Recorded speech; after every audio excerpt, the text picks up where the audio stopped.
Welcome to Good Morning Hospitality, your one-stop shop for the latest news, noteworthy trends, and thought-provoking discussions across the industry. From hotels to short-term rentals to all things travel and hospitality, you'll find each episode equips you with the information that you need to start your week.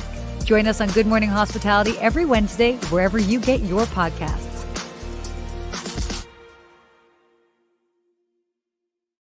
Hey! Good morning, Sarah. Good morning, Steve. Oh my God, we need to start this remember Good Morning Vietnam? Oh my gosh. Good morning. Vietnam. I like it. Woo! Okay. Good morning, everybody. Good Yes, afternoon. Good I'm evening. surprised that you made it. I actually sent Sarah a text message. I was a little nervous. If you I should follow have along, sent you one, but I was like, I'm going to come in so hot today. There is going to be no doubt. What are we talking about? Well, for those that follow along on my Instagram stories, and if you don't, you should, because that's where the real show is happening. yes. Right. All right. And if you're really lucky, you become part of the close friends. So anyway, so I flew home from Pennsylvania yesterday, and I was supposed to land at 11 p.m., which was already going to be a tight turnaround, not ideal, but when you are flying in from a regional airport, you have limited options.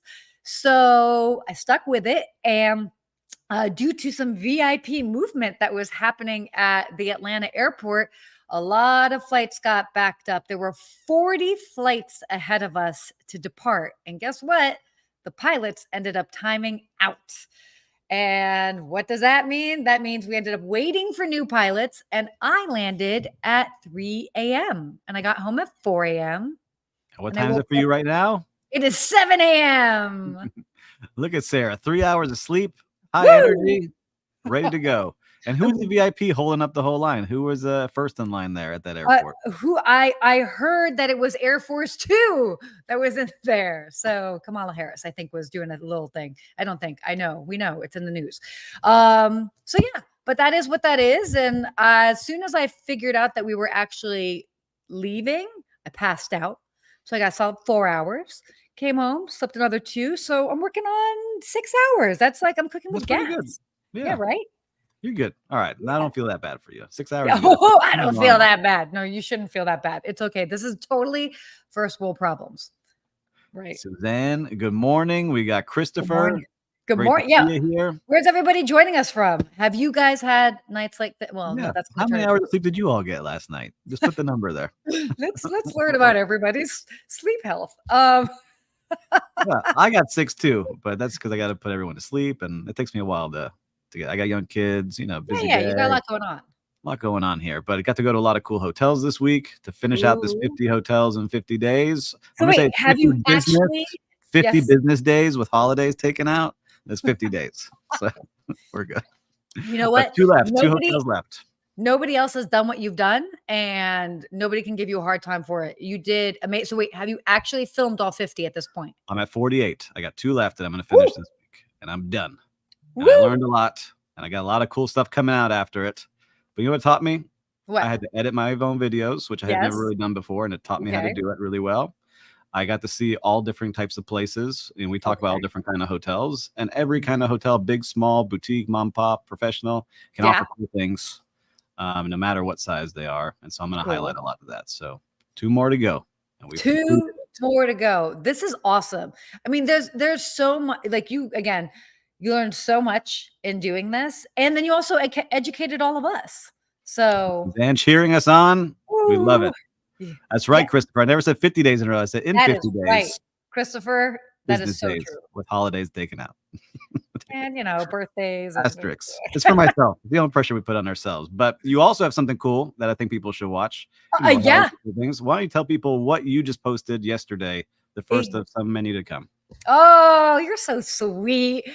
So in case you missed it online yesterday, launched a new series, a video series that I shot with my good friend Anthony Melchiori, kind of the curators of travel, and we've partnered with Curator Hotels and Resorts Collection, and we started in Key West, and we featured 3 of their properties, as well as all of the cool things that you can do when you're in Key West, and just talked a lot about what not only the destination, but also you'll stay tuned on LinkedIn because we'll also be sharing a lot about what Curator does as well. So if you're a boutique property, might be of interest for you to join them. But super excited because we've got like, I don't know, 8-9 weeks of content. So prepare to be sick of us.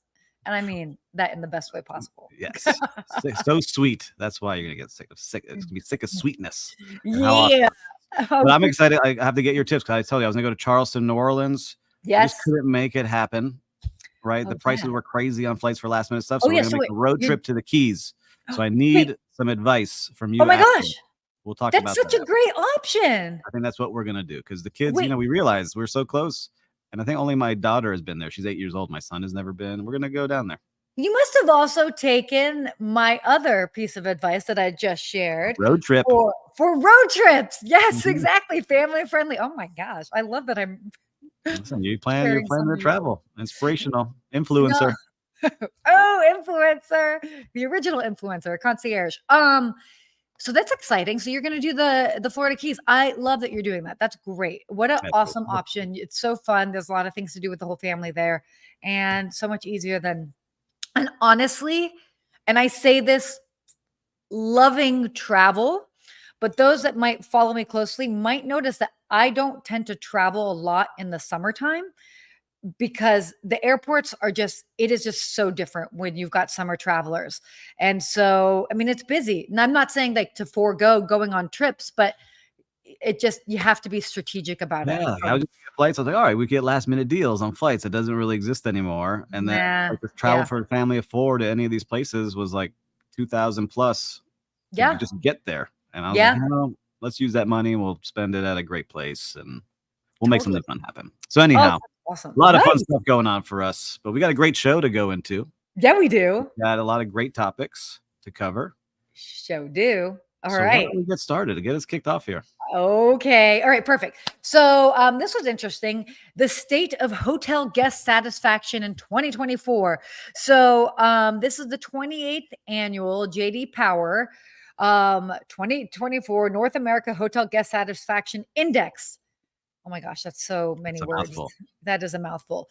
They do this study every year. This is the 28th annual one. And basically what they were finding is that like hotels are paying record high prices for hotels stays, which we know. So, so according to the report, hotel rooms had an average daily rate of $158.45 in May of 2024. This is the second highest per month ever reported, just behind $159.01. Oh my gosh, reported in October 2023. But basically, what they found is that that hotel guests are taking fewer trips on average, but they're staying a little bit longer. And so, and then they're also kind of feeling that most hotels are not necessarily meeting their expectations because we're having this struggle with value for the cost of things. What were you seeing in this? Yeah. So what I like seeing is that people are spending that money in luxury hotels. So the luxury hotels, they're getting that satisfaction. And I think the luxury hotels have done a good job of keeping the customer service up. They still have people and concierge, and they're not putting everything automated like a lot of the entry-level hotels, we'd say, that are more bargain priced. And so I think we're finding that balance. Like you need both to do really well. And it's interesting to see the brands that are staying at the top. Are always at the top, right? We see the Ritz-Carlton, the Waldorf Astorias of the world, the Four Seasons, because they train, they focus, they're on that all the time. But I also liked seeing that in the upper scale, we're starting to see some nice ones, which I do like. One of your favorites, Margaritaville Hotels and Resorts, was ranked highest in the upper upscale category. So happy for that. Followed by Kimpton, Hyatt Centric, and the Tapestry Collection by Hilton. Which was nice to see. And then also was in there was AC Hotels by Marriott, Best Western Premier, which I've never seen yet. And then Delta Hotels, which is a newer brand that's out there. They're actually going to be open up in Palm Beach or West Palm Beach. One of my friends is using that brand, which he's trying to get some traction on. So really good to see all the different levels, but people are really pushing. And I like seeing these names on there because they are hotels that are pushing that customer service. Yeah.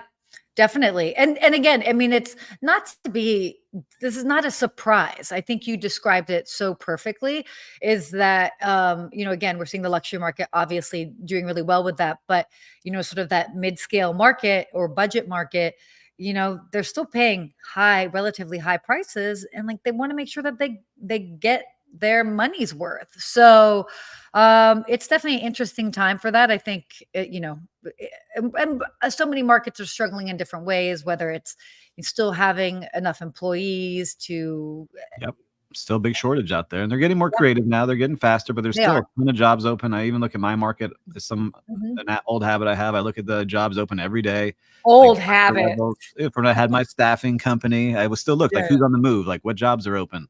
Yeah. And there's a ton of jobs still open in South Florida and hotels, and it's not going to stop. So it was interesting. Like that price range of $158 is really a value hotel, right? Because that's the average. So most people are staying at that level. It's not outside where they're going to these luxury hotels and dropping 500 a night, 600 up to, thousands of thousands for suites. So really I think that sweet spot is if you can be at that 158, 200 range and deliver a great service, you're going to have fans for a long time. Yeah. You know what? That actually reminds me of another study that I read this week. I didn't put it in here. Maybe I'll share it for next week, but it was basically talking about the best options for family travel international. So it was international. And what they were doing is they were comparing value, obviously, because that's important when you're a family, and then safety. And it was, oh gosh, I'm trying to remember what was number one. Whatever was number one, I was like, oh, interesting. I could see that, but it would be a tough sell for the US market to travel to.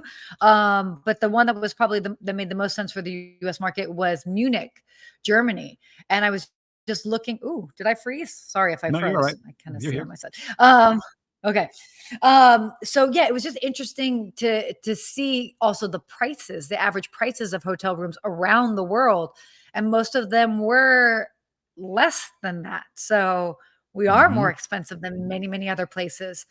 And not necessarily, ranked in the safest. We weren't, I don't think, part of that ranking, but very interesting to see. So we should maybe talk about that next week if we want. And one last part on that is for our friends over on the Monday show of Good Morning Hospitality on the vacation rental. That's where you see a lot of value because you can pay this 158 and get a 3-bedroom home in some markets, or 2-bedroom, 2-bath suites in the urban places. So it's interesting to see the balance and what travelers are spending on. Yeah, totally interesting. But like to see it. Okay, let's go on to our second topic here. Let's do it. AAA Four Diamond Award winners chosen. So I don't think I actually realized this. Did you? Pretty much every month they're changing the list. I don't think I realized that. I don't know what. No, they're adding, but they're always adding people that come in, right? And so there's a lot of people who set goals this year of getting this 4 Diamond Award. So again, AAA does the diamonds and Forbes does the stars. And a AAA 4 Diamond hotel is a very good hotel. This is like your upper upscale. And just to get that stamp of approval, there's little things you have to do, because I know there's some hotels in Miami Beach now that have not had their diamonds and they haven't really tried to get. And now they're really focusing on getting diamonds versus stars and Michelin keys. So it's interesting to see this kind of come on our radar of doing the diamonds. And so if you're listening now, do you have any diamonds at your hotel? Let us know, because I see a lot of people celebrating getting them. But a lot of great hotels came on the list this time. Yeah, there were a lot of good hotels. Before we get into the hotels, I love what they talk about. So they've got the 4 C's of the AAA diamonds. So that's cleanliness, comfort, cuisine, and consistency. And I think that's I like awesome. That. Yeah, I wanted to share that. That I thought was really cool because, whether you're at a property that you're actually vying for diamonds or not, I think that's something that we can all relate to. And so understanding and it's so easy to remember. So cleanliness, comfort, cuisine, and consistency. And where do you measure up with that? But why I also like this article is there are a couple properties that I know so well that made the list recently. One of them being the Westin Maui Resort in Kaanapali in Maui, and I was there in February. But there's the JW Marriott Dallas Arts District. The Arts District in Dallas is super cool. The Omni La Costa Resort in Carlsbad, not too far away. A friend of mine got married there. I was just so excited about this list because I knew so many of the different properties. And in general, look, everybody should be celebrated, whether you're in Kalamazoo, Michigan, the Radisson Plaza Hotel, Kalamazoo. Yes, congrats on becoming a Four Diamond property. I think they need to clip that. They need to clip that and send it to them. Yeah, we do. No, but it's great. I love seeing it, and I like the 4 C's that you mentioned. That's really good to see. Just stay consistent and being clean, comfortable, and having great food, and you're good to go. Yeah, totally. So, moving on to our next topic here. I thought this was neat, and I cannot wait to hear your side on this. So Super 8 by Wyndham, they are doing a promotion. They are turning back the clock by offering a $8.88 room rate promotion. So in celebration of their 50th birthday, Super 8, America's iconic roadside hotel brand, is basically giving guests a chance to book a room this summer at the same rate that they charged in 1974. First of all, 1974 was 50 years ago. That's bananas. So that's $8.88 plus tax. For those that haven't necessarily been at a Super 8 in recent times, they've actually recently done sort of a fresh modern makeover. So fun way to kind of take advantage of that rate while experience their new modern makeover that they've got going on. I like it. And so I was looking at it to see how it works. Yes. Right? How does it costs work? have changed since the 1970s, a great stay is timeless, especially at Super 8. For a limited time, we're bringing back our historic $8.88 room rate. And here's how to get yours. And it has a whole thing going on here. But it starts on August 8th at 8 a.m. So that's when you can go on their website and see if you book. So it looks like they got a limited amount. Yeah, which makes sense. Yeah, they got to do that. They got to do that. But it's fun to see like how they're bringing this back, and I love this kind of stuff. I think it's great headlines. It connects to the history of the hotel. They have a whole thing on their website here. It's awesome. So we'll share it in the comments after that. You can take a look at it. But I love when hotels do this. I like to see it with food and beverage. Like you see behind me, if you're watching this, you see some menus behind me. This Wolfie's one above my head is from 1954, and I love just seeing like what people were eating and the prices. And I collect a lot of these things. So for me, a lot of fun to see those. It is cool to see. And it's interesting that you even say that, because that actually reminds me. So I was in Pennsylvania yesterday, and this is my quick sidetrack. My grandmother turned 95, and every year not every year, but for big birthdays, my aunt, I come from a family of photographers, and we've been taking many photos for generations. Big surprise. And but what's so wonderful is for big birthdays, we basically put together like a photo book, and we add on to it. And everything from like their stats in there, everything from like what was like the popular song in the year that you were born to what people were like watching at the movies, all of that sort of stuff. And it's so great to see that history. So love when a hotel can tie that in, because by the way, 50 years ago is not that long ago, but yet so much has changed. And it's so fun to be able to bring a little bit of that history to newer travelers and experience that. So sorry, my little segue, but tied it back in. I love the history. And just as you were doing, I got to see it here. So sales will be fulfilled in the form of 1,500 Wyndham reward points. So you have to be a Wyndham Rewards member to be able to qualify. And you have to have the points in there to be able to get the rate. So yes, $8.88, but you still got to have the points to be able to do it. So I'm curious to see how it goes, but I love just the story and the tie-in that they've got. And they're doing it for 888 room nights. Yep. I love it. Yeah, it's so good. It's very cool. Very, very cool. So yeah, put that on your radar in case you want to check it out. Oh, you've got a road trip coming up now. Maybe you'll have. I got to look for a Super 8. I don't know. Maybe one night. Is there a Super 8 in the Keys? Maybe there will be. Maybe we're on the way. I don't know. Okay, so let's talk about what's going on in the world of travel. This is huge. Southwest Airlines. We know them. What are they famous for? They are famous for their open seating. That is why people fly Southwest. They're also known for, they have excellent customer service. They have a lot of personality with their employees. Always a big fan of that. But most recently, they have decided that they are going to be putting, and I don't remember if I see where, but they are actually going to be getting rid of their open seating plan or their option, which is so much a part of their identity. Oh, the pushback I have seen online with this has been huge. But why are they, the key thing that is so much a part of their identity, why would they change that? And they're changing it basically because of economics. They don't have a higher end product to sell. You know, I mean, they've got like a little bit of that like business. It's not even, it's like you're just paying the like board first, but like they don't have a proper business class, and they're losing out on a lot of revenue. Yep, revenue with that. So yeah, it's just kind of sad to see, because I remember Herb Keller, who was the leader of the company for so many years, you know, for 50 years, who really built that image of like, this is a flight that's fun. It was kind of remind like Virgin a little bit, like this is a fun place. Yeah. Everyone is equal. There is no class division here on this plane. Anyone can pick where they want to sit. Yeah. And that was what made them so popular and such a great airline for a long time. But things change.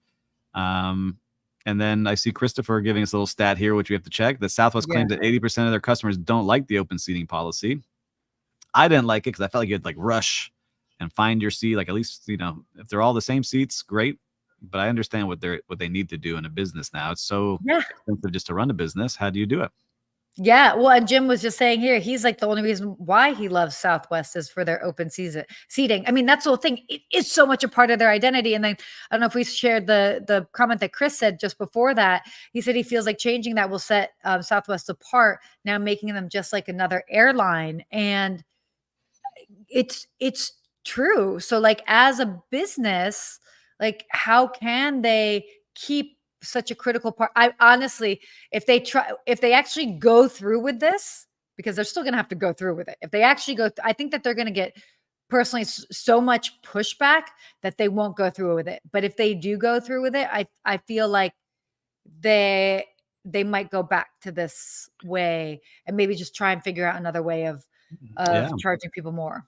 I think to survive is what they said. Investors and analysts say that the company had little choice but to evolve. The shares have lost nearly half their value in the last 3 years. Yeah. So it's hard to run an airline. I get it, but I just wish there was a better way to do things. And so, like, you know, when I was telling you I was looking for a flight, I went through all the different kind of like the Spirits and the Frontiers. And I was just looking at like, all right, give me the cheapest flight where I need to go. I was like, all right, great. It says $100. Love it. Go to get on there, $100. You want to bring a bag? $50. You want to pick seats so your family can sit next together? It's $50 per seat that you select. And all of a sudden I'm like, man, you know, I wish Delta would fly here, because it comes out to actually more expensive than me flying on Delta with everything included. So it's so tricky now to see what's going on out there on airlines. That's why they got to figure something out, because not everyone loves flying. Yeah, no, they don't. And I mean, it is tricky. I mean, and you brought up such a great point, is that these other brands, and I will say Southwest is pretty good for not doing that, because that's the whole thing. Everybody can bring, you know, you get, is it 2 free checked bags, or at least 1? You know, I forget what it is off the top of my head. I don't fly them all that often, but you get free checked bag. Like, you don't have, they don't nickel and dime. But yeah, it is going to show that like they have to maybe reevaluate what they're doing, but we'll see. And I get it. There are some people that were saying in the comments that they don't like the open seating, but like, you know, that's what you're getting. Like, that is like, okay, you do that with Southwest, and then you have a strategy for it. And like, there's a thing with it. I mean, I don't love it. 2 checked bags, and so did Suzanne. So 2 checked bags. Yes, 2 free checks from Jim. So people know Southwest very well. I guess I never flew Southwest. That wasn't really down here in Miami. And you get like, I think, a free drink. If not, maybe not on all flights, but maybe you have to pay for a little bit more for that. But like, no, and they're fun. Yeah, you see, we need more of that. Let's start our own airline. How do we get a plane? Another big kudos to Southwest, I will say this, is when all the other airlines were like still like prior to the pandemic, when they were all charging, you know, a change fee, $200 to change, and this and that, Southwest was not doing that. And that was one of the things I loved being able to do with Southwest, is that they were far more flexible about changing flights before everybody became flexible changing flights. So yeah, there's something to it, but we'll see. We'll see how they end up navigating this. All right. This is interesting. Gen Alpha. Oh my God. Gen Alpha. And I wanted to hear your thoughts on this particularly because you got some Gen Alphas in the house. I do. Gen Alpha. So basically, to give you an idea, from age 0 to 14 is Gen Alpha. Okay. They are 2010 to 2024. So if you're born 2010 to 2024, we can't do math. That's where we're at. Okay, yeah, perfect. That's fine. They are already having outsized impact on travel planning. So more than a few parents out there are going to be, surprised by this. But basically, Gen Alpha, they're having a significant and growing impact on travel decisions of their family. Now, obviously, they're young to be making the sole decisions, but it seems that a lot of parents are actually asking their kids for their opinion. So what are you seeing with this? And also, like, tell us what's going on.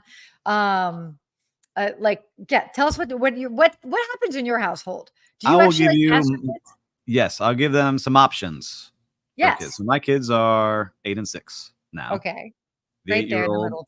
Right, daughter, 6-year-old will go. He just wants to go to Universal Studios or Disney all the time if he could choose, right? Okay. But we give options. Would you rather, like when we were going to Charleston, New Orleans, what would you rather have? Would you rather have beignets in this restaurant and show them kind of a walkthrough of the video? Yeah. Or would you rather be in Charleston and try the kids menu at Husk? Or would you like to, do different things and kind of get their vibe to see what they would like better? Because when you do travel with kids, I want them to buy in because they can feel like they had a planning of the trip and they can maybe go see something cool. And so like when we took them to New York, they were so excited to see the Statue of Liberty that they learned about in school. Or when we went to Washington, D.C., they could see stuff that they learned about. Mm-hmm. And so it was cool to see those things. But, they are now they've been very lucky and blessed to stay in some great hotel rooms, right? And sure. And some great places. And so now they think that's what travel is all the time. So that's why I want to take this on this road trip. Just to say, hey, let's show them what maybe not every place is the suite at, the Intercontinental at the Wharf in DC. Right. Yeah. So I want them to see what real travel is too. That can be fun and adventurous, but we take their opinions. I don't decide on their opinions, but I want them to feel like they have some buy-in. Like what can we go see so they will enjoy it? I mean, it makes, and that's the whole thing. You said the key word there, which is buy-in. Because it's like, if they feel like they're part of it, they're going to have more fun, hopefully, like while they're there. And I mean, that's the whole point, is to make sure that they're engaging with it as well. And Suzanne's mentioned something that which we did for our kids' birthdays. Hey, would you rather have a big birthday party that lasts 4 hours? Because kids' birthday parties are bananas right now in cost. Ooh. Or would you rather go travel somewhere? And they both picked the travel. So we did a little birthday party with like 1 or 2 friends, cake, like old school 1980s birthday party, right? And then we went traveling for their birthdays. That's smart. I love that. And by the way, I think giving, kids options like that are so important. I mean, within reason, are important because it helps them with their decision-making skills. And then they can understand like weighing pros and cons.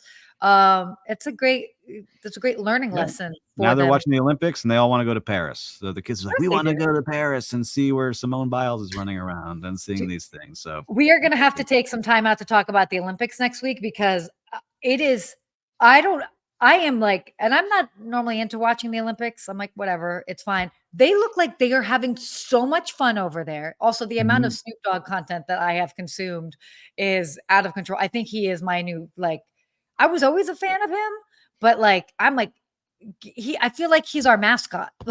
Like the U.S. mascot. Someone said he's the new Betty White, is what I saw for America. So. Oh my gosh, national treasure. That's hilarious. But it's so fun. So yeah. I mean, I'll say we can talk about it, but I would say one thing. We watched the opening ceremonies. It's exciting to watch the opening ceremonies with the kids and show them what's going on. And it was Did you not like that? Strange conversations I had to have with an 8-year-old and a 6-year-old. And then I went back on YouTube and showed them what I thought we were going to watch from like the Beijing, the Chinese, Olympics in 2008. I showed them Brazil so they could see opening ceremonies that I thought we might see. Very interesting. We'll leave it at that. I don't want any hate mail or content from anybody.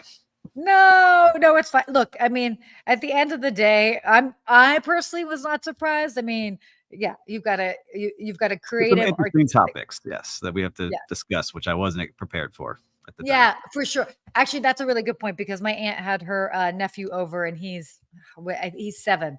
And so they're like, yeah, didn't really want him to be like seeing some of that stuff. So it is what that is. But that being said, Great, quickly, but I'm watching all the athletes. I love watching it. I'm so here for it. And I'm so here for Snoop Dogg. I'm so like, he's like the dad going to all the sports teams, just like cheering everybody on. He's like, you got this. I'm like, oh my gosh. And his commentary It's great. is brilliant. It's It's brilliant. funny to me, right? He goes from murder was the case they gave me to now talking on the Olympics, and everybody loves him.